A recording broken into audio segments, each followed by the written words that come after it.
Alors merci Sabine pour cette belle lecture. Juste, je vais resituer un tout petit peu les personnages. Donc on est bien dans le lac de nulle part. C'est l'histoire de Hal et Trig, deux frères et sœurs jumeaux qui partent avec leur père un peu à l'aventure comme ils le faisaient souvent petits sur les lacs au Canada. Voilà. Sauf qu'ils partent juste au début de l'automne. Donc voilà, c'est un peu curieux. Bref, on va essayer de préserver l'intrigue parce que pour le coup c'est super important pour le livre. Donc revenons à la belle lecture. Là, donc Hal, Trig et leur père sont spectateurs d'une aurore boréale. Je pense qu'on n'est pas très nombreux ici à avoir pu voir ce beau spectacle que peut nous offrir la nature en vrai. Enfin moi en tous les cas je ne l'ai pas vu. et donc ce qu'on peut dire c'est que dans les livres de Pete, la nature est omniprésente. Il décrit toujours des paysages grandioses et magnifiques. Et moi, ce qui m'intéresse, c'est qu'on se rend bien compte qu'en tant qu'écrivain, la nature l'inspire, mais je voudrais savoir quelle place elle occupe dans sa vie ou quelle place elle a occupée dans sa vie. Pretty much everything.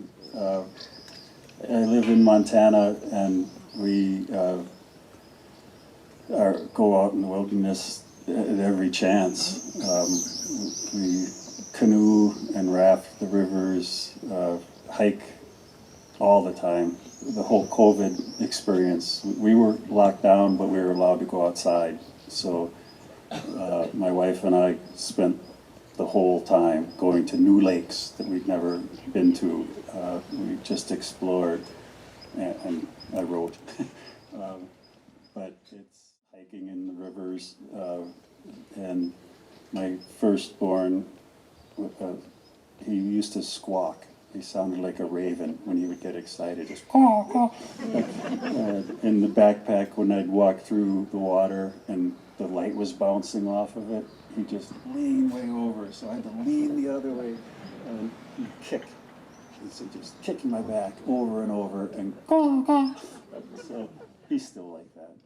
La nature, c'est tout pour moi. J'habite dans le Montana, donc je m'échappe dans la nature dès que j'en ai l'occasion. Là où j'habite, j'ai des canoës, on peut aussi randonner facilement, donc dès que l'occasion se présente, on est tout le temps en train d'être dans la nature.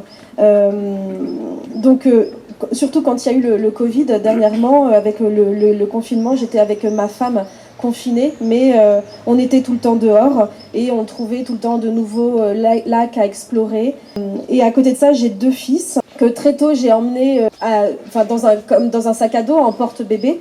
Et très tôt, je les ai habitués à partir randonner dans la nature, dans les rivières. Et mon premier fils était particulièrement excité quand on faisait ça.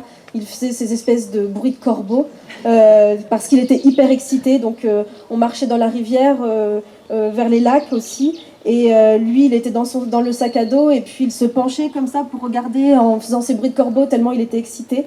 Et alors moi, j'essayais de contrebalancer le poids en me penchant de l'autre côté. Et lui, il me donnait des coups de pied dans le dos en continuant de faire ces bruits de corbeaux. Il aime toujours autant la nature, mais bon, maintenant il a 27 ans.